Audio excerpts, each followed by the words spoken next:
kuna watu kwanza, kuna hawa wanasema nakusikia lakini siwezi ongea, or like I can hear but I can't talk. It's like sasa from the ears to the mouth, what is missing? Sini safari moja hapa so ongea. Did you listen to the Hot Breakfast this morning? Here's what you missed. Man who came to Kenya, 14 years ago? His mother literally sent him to Africa, and she wanted him to see the world, and indeed he did. He came, and guess what? He saw Kenya and said, I'm done with touring. This is it. Let me see Army Kenya. So after he came to Kenya, he's not going anywhere else? No, he's not. And he calls himself Elliot Barry, but also he's known as Reverend Dad or Mlami Mwitu. Speaks more Swahili than Nick and Jeff combined. Say more than Jeff. Ebu mgoja, ebu msikize. Sawa. Mambo. Mimi niko 50 finest. Unajua kitu ya funny, like nikaanza kutrend mara ya kwanza, walisema mimi na wewe tumepiga transfer. Walisema ulipata kizungu yangu na nilipata Swahili yako. Walisema hiyo kuna majuju imeendelea. But I'm good. Niko fine. Ulikuja Kenya for the first time 2009. 2009. You must be very young. Nilikuwa 19.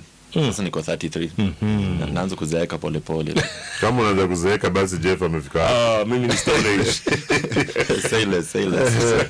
So vile uliingia Kenya ukamwa sasa urudi, where are you originally from? I'm originally from the UK. Okay. Yeah, but unajua mimi nasemanga like home is a feeling, it's not a place. So nikifika Kenya nilisikia tu niko home Right away. Yeah, like literally like within the first like 2 weeks I was like happen to be sasa. And then how did you get into religion? How did you get into the ministry? So niligrow in a Christian family, lakini of course nikiwa teenager nilicheza kama mimi, nilifanya vitu zangu. Alafu sasa hata nikirudi Kenya ndio niliokoka sasa tena. So that's when like vitu mingi ilifanywa, so niliokoka, niliamua nabaki Kenya. Like literally within those first 2 weeks. Na nimeendelea tu na hiyo. But you were like a local name, you like most kwani ujue mimi Wanyonyi. Why Wanyonyi? Sasa okay, mimi unapenda kunyo bwana, lakini mimi sikujua niko na accent ya Walunje. Sasa apparently nina sound kama Mluya, so nikianza kutrend walisema sasa huyu Mluya ametoka wapi? Sasa waliniita Wanyonyi. You know Kianda's name is Wanyonyi. Do you know John Kianda? He might be your relative. Wezi jua Wanyonyi pia. So guys have decided you sound like a Luya. Now you need to add kusemako, kuleko, kuleko in your word. So mara kwanza nikitrend vile tu ilikuwa na joke tu na Wakenya, nikisema unataka kuongea Swahili sanifu unafaa kusema umeunderstandanga, si kusema umeelewa. So hata sikujua hii kusema umeunderstandanga ama asante ko, I didn't know that was like Uluya. Nilijua tu ni like the way guys talk. Yeah. Nilijua tu ni Kasheng or something. Kumbe Uluya ilishaingia kwa akili. So unaishi wapi sasa? Mimi naishi LD. Which watu unajua unge expect ni sound kama Mkale. Yeah. Sijui Waluya walifanya nini. They are more influential in the life. Waliniroga ama sijui. So yeah, but naishi LD most of the time. Although Nairobi nakujanga like once a month, twice a month. Kuchapa 1-2. And do you have your own ministry yako ama? Yep, so pali LD na run organization tunadeal na maboy child. Unajua like organizations mingi ina focus na wamama, watoto. Sasa sisi tumeamua tusaidia maboy child pia. Unasaidia kivipi? What ages? Okay, vile education system ina change kiasi saa hizi. But ilikuwa tunaanzia form 1, wakitoka class 8 wakiingia form 1. So tunapeleka shule, alafu tuna mentor, tuna disciple, tuna make sure wana end up kama watu wazuri. But saa hizi tuna consider itabidi tuchukue mapema juu ya hiyo system.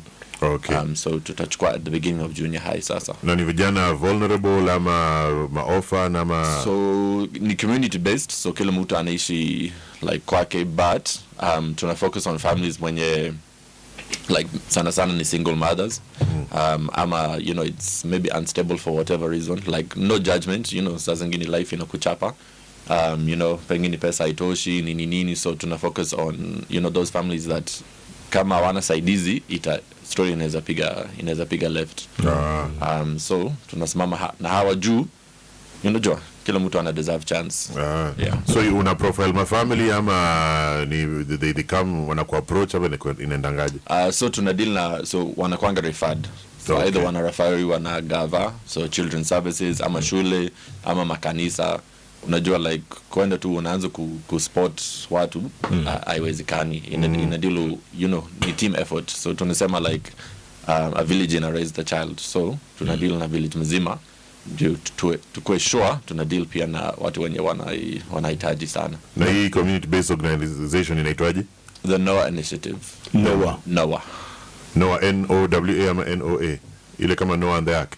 Noah and the Ark. Okay. Usiniambie nianze kuspell vitu mingi. Kizungu sasa imeleta muda wake nifanye spelling test. Ni aje baba. Na funding mnatoa wapi? Sana inatoka majuu. But itabidi tuanze kutoa pia Kenya.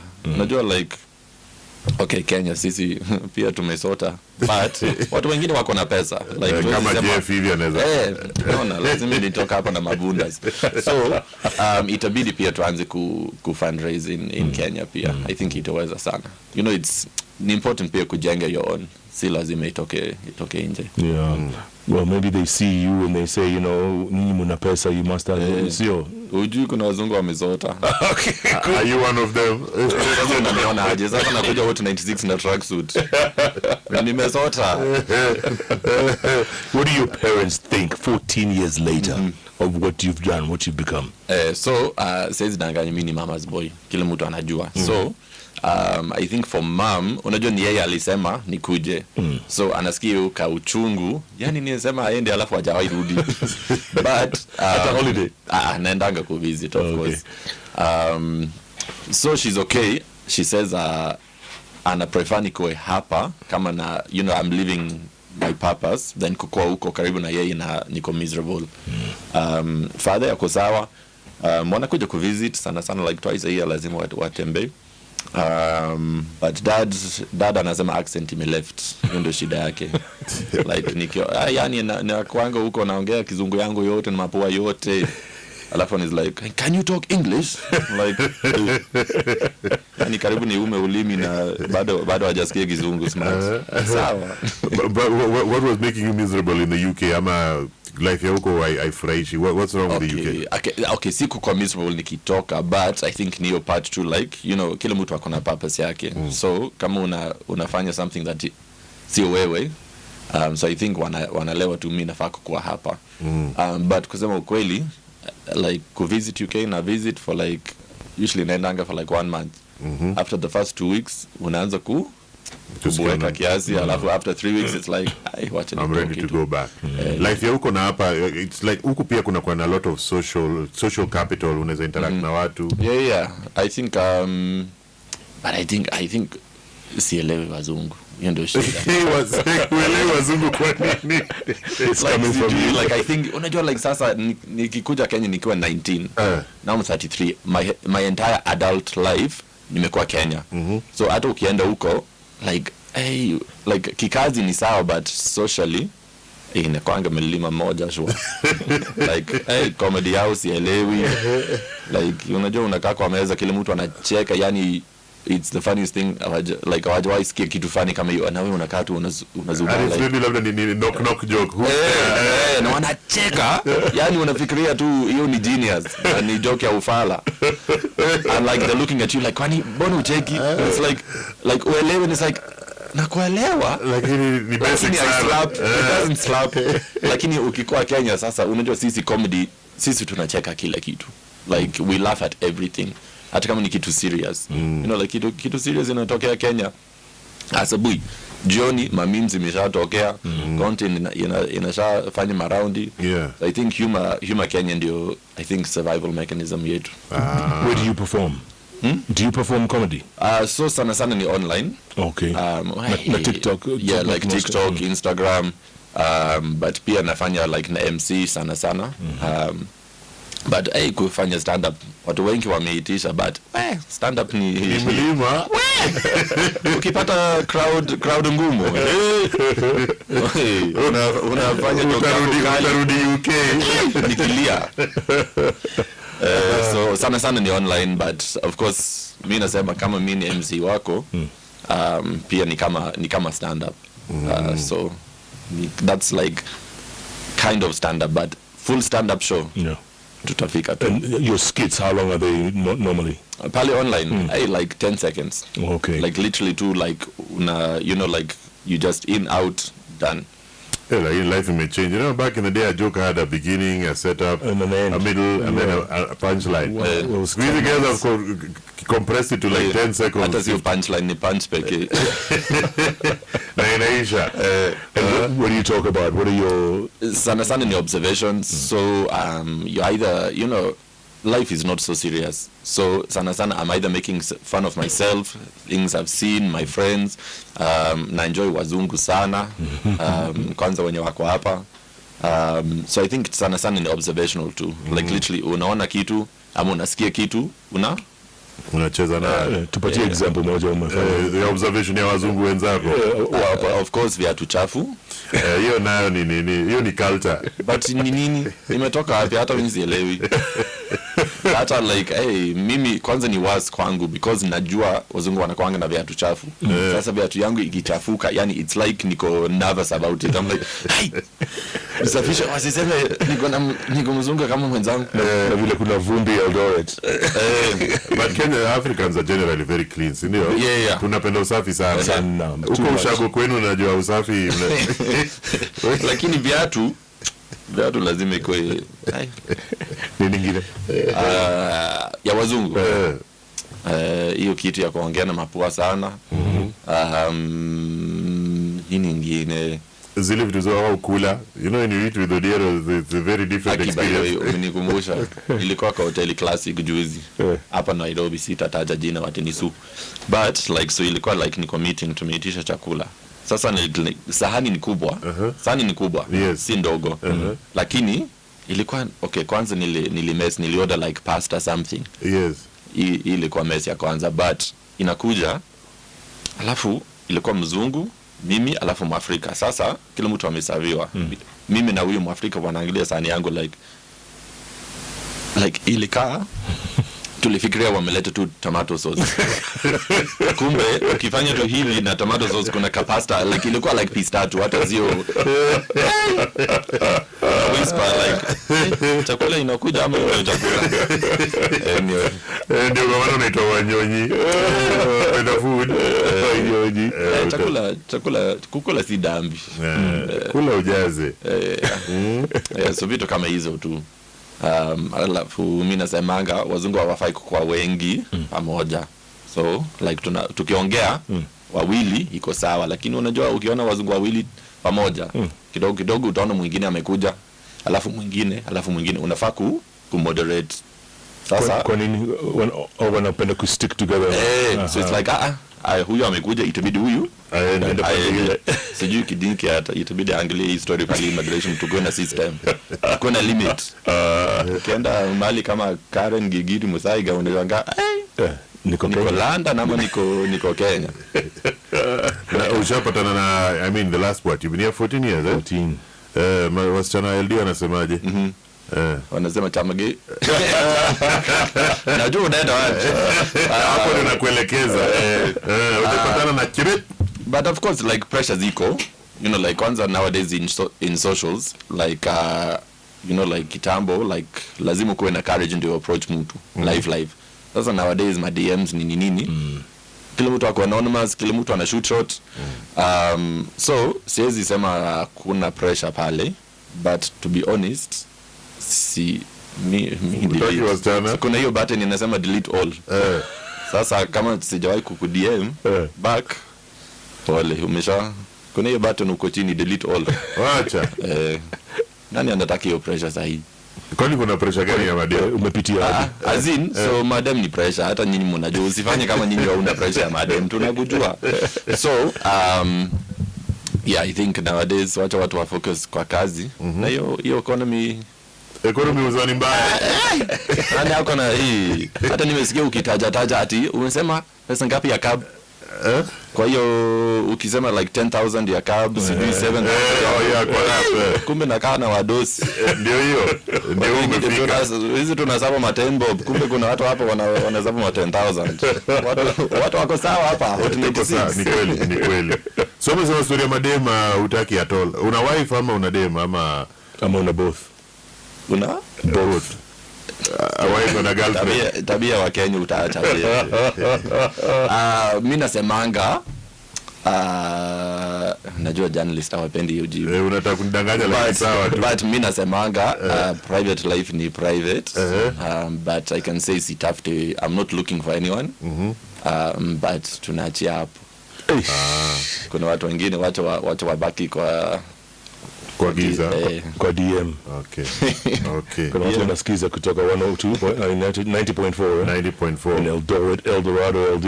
Wanakusikiza sasa. Wananisikiza kabisa. Serikali ni yetu. Chamage missing. Umejifunza Kikale ama? Kikale ni ngumu bana. Okay, shida ya Kikale si ngumu, but ujui kama word moja imeisha na word nyingine imeanza. Ni kama sentence mzima ni word moja. Sasa unachinda au nitapumua wapi? Ndio maana wao wanajua kula bat. Hata kuongea ni tizi. So the other thing you make fun of is also locals. Lazima unajua, but I think that's what like ni kama original, because I think Wakenya wameni embrace kama like I'm one of you guys. So inakuja from that heart of like we are enjoying ourselves, not like I'm enjoying others. Sijui kama when I get so for example I always say like sisi Waluya, I'm not like hawa Waluya ama nyinyi Waluya. Like nyinyi mmesema mimi ni Mluya, sasa watu nikubali na nisema hata mimi ni Wanyonyi. So lazima like sisi Waluya tunapenda kukula. Kukula is an extreme sport kwa Wakenya. Wengine wanakimbia, wengine wazungu wana skydive. Na Waluya kukula tu. Alafu Wakale of course hao wanapenda kula bat. Serikali ni yetu. Alafu okay, mimi nasemanga tumbo ni Waluya, but maringo ni Wajaka. Bas. So of course napenda kuflex kama Utis, kama Nick. Pesa yake ya 10,000 ya cab.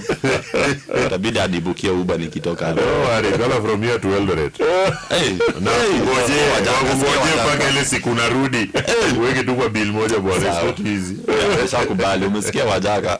Ni lifestyle. Ni lifestyle. Na wasapere? Wasapere? Wasapere Okikuyu. Sasa hapo ni hatari. Kwa nini? Hapa ni hatari, but mambo ya kupika of course. Unajua sisi tunapenda chakula au wanapenda supu. Ndio kuna tofauti. Madogo bani. Number one ingredient kwa chakula inakuanga ni maji, alafu maji nyingine, alafu ya pili pia na ya tatu. Alafu ndio weke. Tunaongeza tu for flavor. Tunaongeza maji. Let me ask you, uko back in the UK, mnakuanga na diversity of communities kama sisi ama, you know, if you say in the UK it's just you know, one community. Unajua hapa hivi kuna Kikuyu, Wajaka. Do you have those so diversity? Originally ni culture moja, but UK is so diverse. Like yani hata mimi for example like unaweza pita mahali unaongea kuna mtu anakusengenya na Swahili. UK. Yeah. So unaelewa. Yeah. So iko diverse, like mahali mi natoka ni Ushago kiasi. Wapi uko? Like ni Lake District, so it's a national park. Okay. So you know like ni kama Masai Mara, so it's diverse, tourists ni wengi, so of course locals sana kuna diversity, but then tourism iko juu. But then like niko na ni kama bro yangu tule grow pamoja ni Mniger, like ni Nigerian, so he was actually like the first black kid in our entire school. Like ile kwa tu wote ni wazungu like 300, alafu alikuwa the first black kid. So diversity si sana but iko. Was it tough for him? Or must have been, huh? I don't know, lakini huyo ni hatari. Wa Nigeria ublend kila mahali. Like unajua I think watu walijaribu kumbuli kiasi, but then wali realize the first day. Kuna stories sijui kama ita translate kwa radio, but like his first day like so the teacher called him like to stand up to introduce himself to the class, so he stand up to introduce himself. Alikuwa mbigi, so unajua vile wanaija ni kama Waluya wa Western Africa wamejenga. So kuna mchukozi nyuma yake ali pull his pants down, so amesimama alafu mtu nyuma ame pull his pants down. He didn't pull up his pants, he just turned around with his pants still down. That kid was so scared. The kid stood up, he pulled down his own pants, then he pulled up my brother's pants. Huyu ni hatari. Na nilikuwa na yeye, like that was a good big brother to have. Hakuna mtu anaweza kuguza. Watu vijana walikuwa wanasema pale ukiona ndio kwa maana watu wanaendaga Afrika for tourism. Huyu alikuwa personal protection high school. Are you still in contact with him? Lazima like huyu ni bro ya ukweli. Na baada huko sasa huyu amekwama London. Amekataa kurudi Nigeria. Vile wewe umekwama hapa. Na anafanya kazi legit ama anafanya hizi mambo za Nigeria? Unaelewa tu. Kwani mambo ya Nigeria ni nini? Sasa hiyo ni experience bana. So huyu ni engineer ya sijui what. Medical engineer or something like that. Ni wale Nigeria onekana mchana, unajua hapa Kenya. Kwa usaidi ya ladies anafaa maombi, lakini usaidi ya kazi hapo sawa. Nisema na Swahili ndio asije kunichapa baadaye. So what do you like most about Kenya besides vile umeblend na community pale LD? Ni nini zingine wewe upenda? Yani unaweza ambia mtu UK or whichever country akuje tu Kenya a settle, they'll never regret. Kenya, that's a hard question because kuna vitu mingi, but number one ni humor. Humor ina slap. Then the people, like I think na bond sana na watu wa hapa. Alafu kusema ukweli hakuna kitu Kenya hakuna. Like tukisema mambo ya tourism for example. Si Kenya tuko sawa, tuko na mountains, tuko na ocean, tuko na lakes, tuko na savanna, tuko na desert, tuko na rainforest, tuko na everything. I think like Kenya is one of the most gifted countries in the world. Sasa sijui hapo kwa leaders ndio si nini hapo ndio tuna nini. Mimi bado naongoja citizenship na unataka nifutwe sasa hivi. No comment. Usemi kitu. Mwenye amesema sio mimi. But your papers ziko process. Itabidi Kindiki acheze kama yeye. Lakini unajua passport printer bado wanatafuta. Lakini hii hata msielewi. So walitangaza tu juzi ati imetengenezwa, alafu tena 2 days later imeharibika tena. Dogo akasema kuna a civilian. Kusema kweli mambo ya passport mimi sielewi. Sijawahi elewa.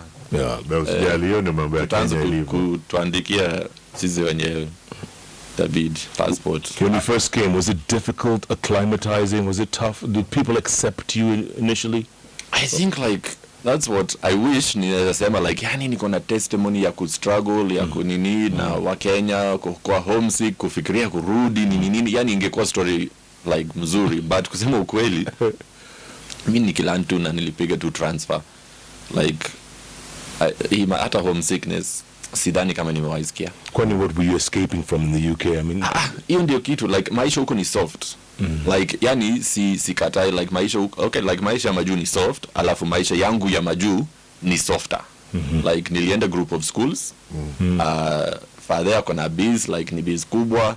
Kama ningekuwa huko ningeandikwa tu kazi direct, salary mzuri, magari nini.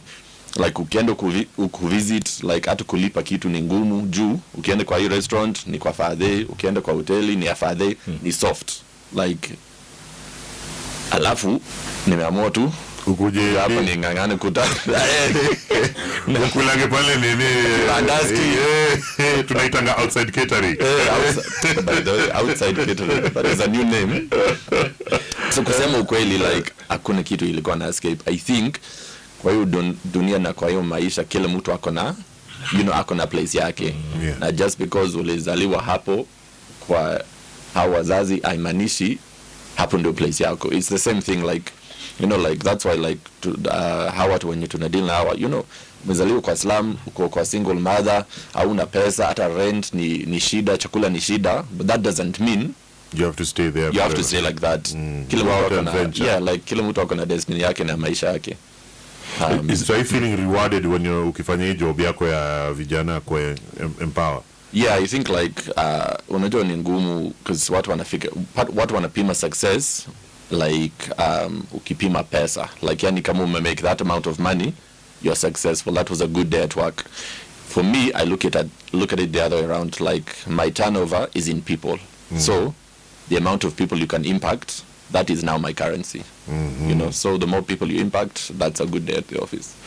But what do you want to do with it? I mean, obviously, you know, you've been here 14 years now, and you've established yourself pretty much. What's the next level?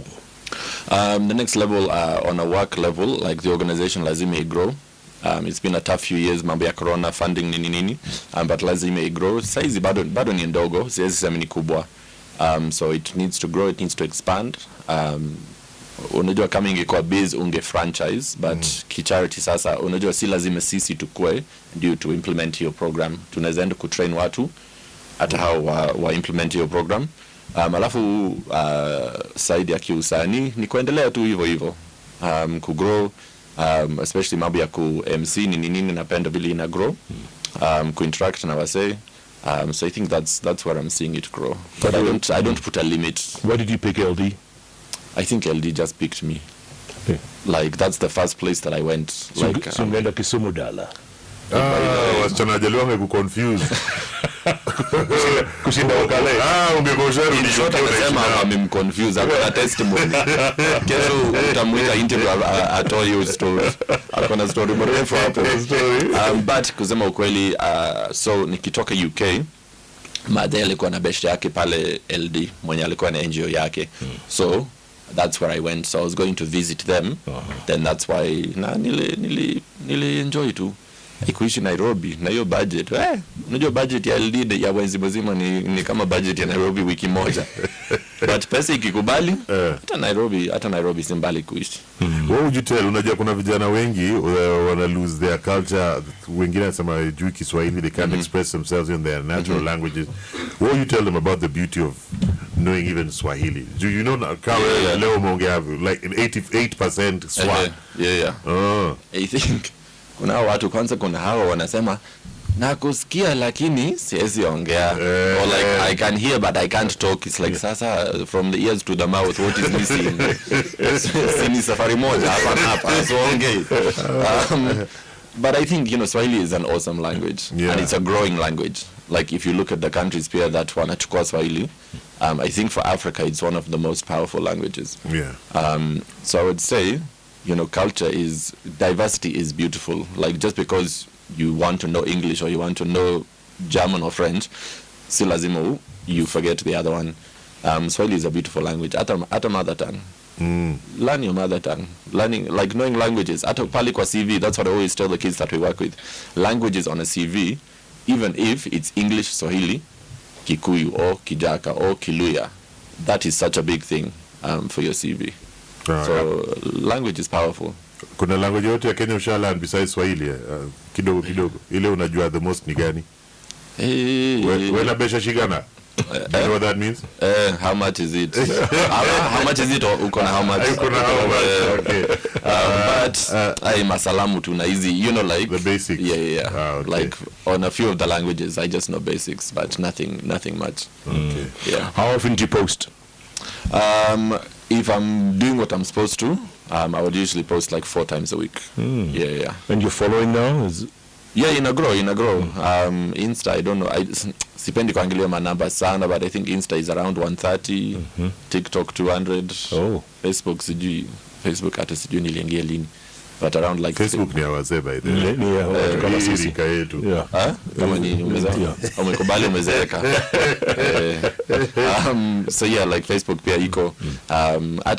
But mimi ni mtu kienyeji, like mimi hata sielewi mambo ya socials kusema ukweli. Like mimi najua tu kupost na kucomment, hata vile sujuzi walitolewa live TikTok.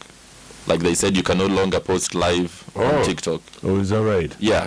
Ile jioni ama? Yeah, hizi za maskando nini so walitoa hiyo ya kupost live TikTok. Joto unafanya vitu za hazina but mimi hata sijui kwenda live. Like, you know, like na mimi ni TikToker but sijui kwenda live. So you don't concentrate too much on social media kama watu wengine.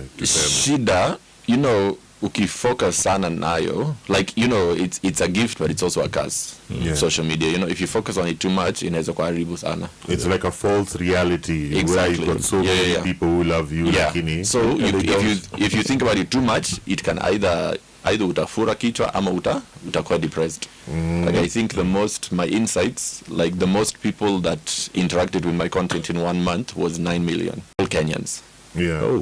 Sasa the population of Kenya is how many? Like, is 50. 50. So that's almost 20% of Kenyans saw my face in that 1 month.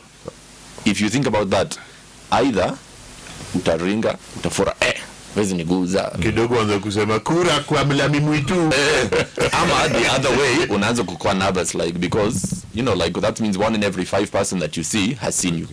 Utaanza kusikia hiyo pressure nini. So it's good, but I would advise that our content creators wengine usifocus na manamba sana. Just have fun alafu exit. Exactly. When you walk down the streets of LD or even in the nation, in Nairobi, do people look at you? Do people like literally from the first time I went viral, life ijawahi kuwa same tena. Like that morning nilipost, niliingia kwa gym, nikitoka kwa gym nilishika simu and I'm like, what is going on? I walked out of the gym and that's the first time I heard, "Do you mzungu Mwitu?"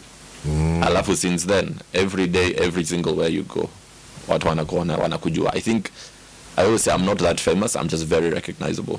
Na nikuulize, have you ever surprised people? Like, the one thing I like about doing a language that everyone thinks I don't know is when they start gossiping about you. So then in the middle of their story you interject and continue with their flow. Not in the middle, you let them finish. Scare story mazima alafu una wabomb. But inafanya, of course nowadays vile najulikana sana.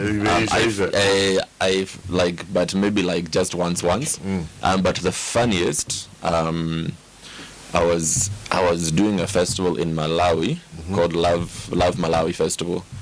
And they were like, so I walked into the hotel and I could understand what they were like. So I passed a group of people and I'm like, hey, like Malawi na Kiswahili na sound similar sana. Because I could hear, like, they were talking about me and I could understand what they were saying. But then, funnily enough, they were Kenyans. So then I went back out and I was like, wase, hata kama uko Malawi, hata kama ni mzungu, jua tu nimekusikia, asante. Lakini wako kwa wanaongea vibaya. They were confusing me with someone else. When you put your hair down, they say you look like the son of you know the guy I'm about to talk about. Gani yo? Nakaa Yesu. Nakaa Yesu ama Thor ama kuna wrestler fulani apparently namfanana. Mimi si watch wrestle. But kuna wrestler nafanana. Hata Haaland. That's a footballer. Okay. So yeah, no. They were confusing me with kwa hiyo festival kuna watu wa extreme sports. So ilikuwa wanasema do huyu ya motorbike. I'm like wakajua ukangatu nyuma kwa motorbike and do the gang. You went through some depression at some point. Yeah, like when was that? Like 2023 maybe like 2022 after corona. Yeah, I think it was like end of 2022. Unajua I think hakuna mtu ako immune kwa vitu kama depression. Like, it's like, you know, hakuna mtu ako immune ya homa or anything like that. Saa zingine vitu inakushika tu. So yeah, ilikuwa mbaya. Ilikuwa like, na unajua watu hawa expect hivyo. Like, watu wame expect huyu mtu like joka jovial kila saa. But ilikuwa mbaya, like, I would say like maybe 2 months. It was like ilikuwa like hata kuna wiki moja sikutoka kwa room. Ilibaki tu huko nikitulia kwa bed. Your demo likumesa. Sikia huyu. Ni kama nyinyi uko na testimony juu vile unajaribu kunisukumia hizi ma stories zako. I think tunajaribu huyu amemesiwa na madem ya Kisumu. Alafu Jeff ameshikwa na depression due ya dem. That is an exclusive on Hot 96. Tune in for more information. You heard it first. Right here. No, but unajaribu amega Jeff hata sometimes huona ni kama depression and some of these things mental nini are like a rite of passage. If you can overcome them, there's some that you know, might not, but karibu kila mtu lazima apitie one or two self-doubt hapa na pale. Kila mtu anapita kwa mashida kwa maisha, ni vile tu wana handle aje. You know, like support system yako. It doesn't matter how many times you fall down, it matters how many times you get up. So I would say that's the same for whether it's depression, whether it's health, ya mwili, ama ni biz, ama ni what. You know, you just have to keep on going. Tell me something, if people want to get in touch with you for these MC gigs, where do they go? Mi niko pale kwa socials kila mahali, either the Reverend Dad ama Mlami Mwitu. They can just DM. My DMs are always open unless mtu aanze stories zingine unless ni upenzanga matsali wazungu delete hiyo nywele yako human hair tunaweza share delete ati human hair napata inquiries mingi juu ya nywele. No. Hey, you're serious? Are you serious? Unauliza bei hiyo nywele? Wako serious? Ati ukati wa uzi unigawie nywele. Mimi nasema till number ni ile wasichana wa Eldoret wajeni kusumbua watu wa risk. Amekuja kufanya mambo mazuri na nyinyi mnataka nywele yake bwana. Safari hii. But ya nywele actually nangoja tu ifike a bit longer. Alafu nitakata, sitauza. Kuna macharities wanatengeneza wigs ya watu wa cancer. So nitakata. Donate uko. Hata my mom aligonjeka na cancer like last month, 2 months ago. Yes. So I was like, siko sawa mom, so wig iko ready. Nimepitisha tu treatment, tukate, tutengeneze wig iko sawa. Si hata utapeleka Jeff huko, sio pia iko na kali kitu. Ile siku na kata yako pia muende na Jeff. Lakini ako sawa sasa mama? Anaendelea na treatment. So ako, but ilipatikana mapema, so si mbaya. But yeah, anahitaji maombi, but ako sawa. Atakuwa sawa. Tutamwombea. Asante sana ku come through. Uwakilishe kule nje. Great story, man. Keep doing what you do. Na ukiweza pia encourage watu endelee kulearn Kiswahili so we don't lose our touch. Au sio? Hivyo. Itabidi. Nayo. What deep sheng words do you know? Deep sheng, unajua kuna sheng, kuna shembeteng, kuna masheng mingi. Unajua gani? Hebu ongea shembeteng. Shembeteng. Mzimbeting.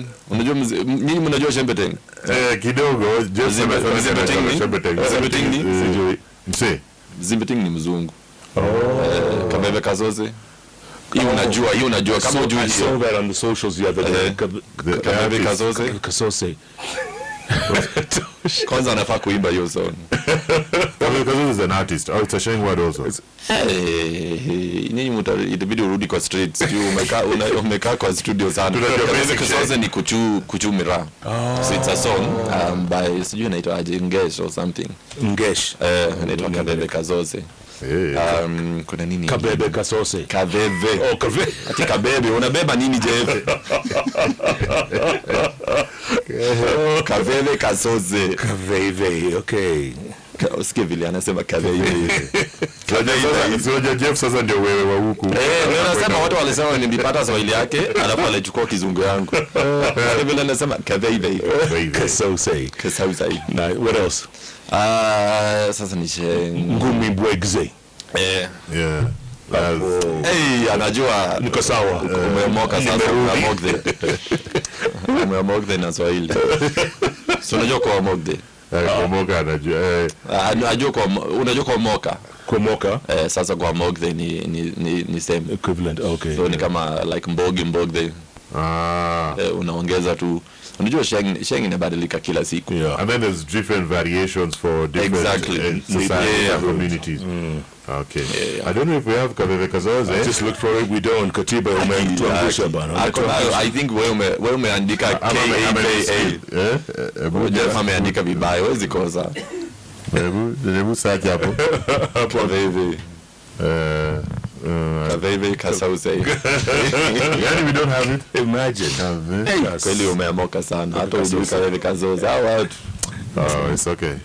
It's okay. It's all right. Mlami Mwitu. Yes. Thanks so much, brother. Asante. All the very best and good luck, and keep doing what you do. Awesome, asante. All right.